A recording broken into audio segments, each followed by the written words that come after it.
Renaissance means rebirth, and during this time many fine arts including music switched from simpler to more complex styles. During this era, artists and writers looked towards ancient Greece and Rome for inspiration, and significant events during the Renaissance affected the arts greatly. For example, when the printing press was invented, music could finally be published and mass distributed. Before then, music books were in the sole possession of religious establishments or very wealthy courts and households.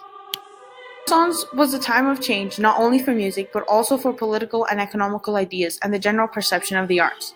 This all affected the way music was written. Before the Renaissance, compositions were almost completely dedicated to the church. Churches kept the books of music. Everyone was expected to learn it by ear or write it down by hand.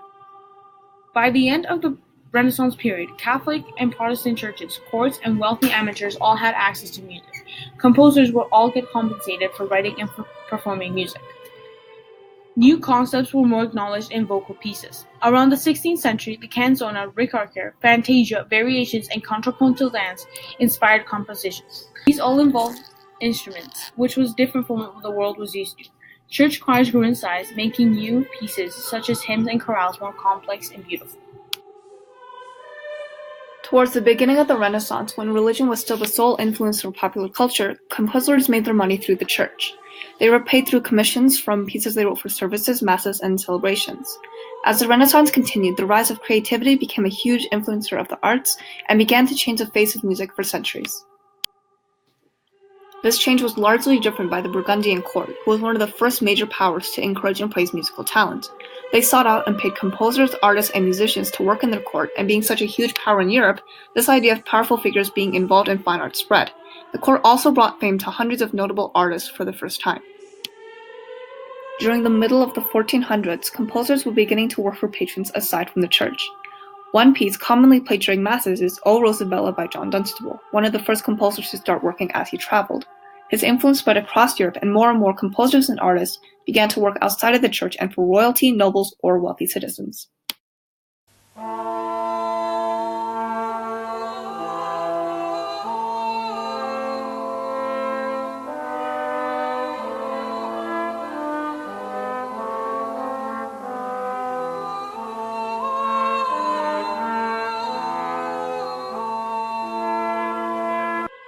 Although there were more ways to earn money, the most still came from churches, as they were still a major power. In all aspects of fine arts, many famous works are related to religion, for example the Sistine Chapel or the Last Supper.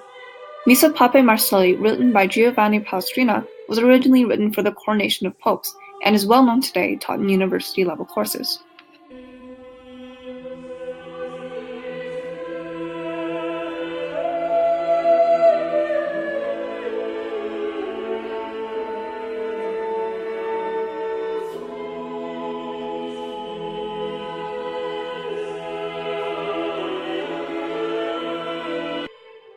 Maddalena Casulana, who lived and worked in Italy, was likely one of the first women to have her pieces printed and distributed. While women prior to the Renaissance had little to no opportunity to create works of art, the belief that all humans were equal was beginning to emerge, and women were starting to be regarded as equals to men. This belief is known as humanism.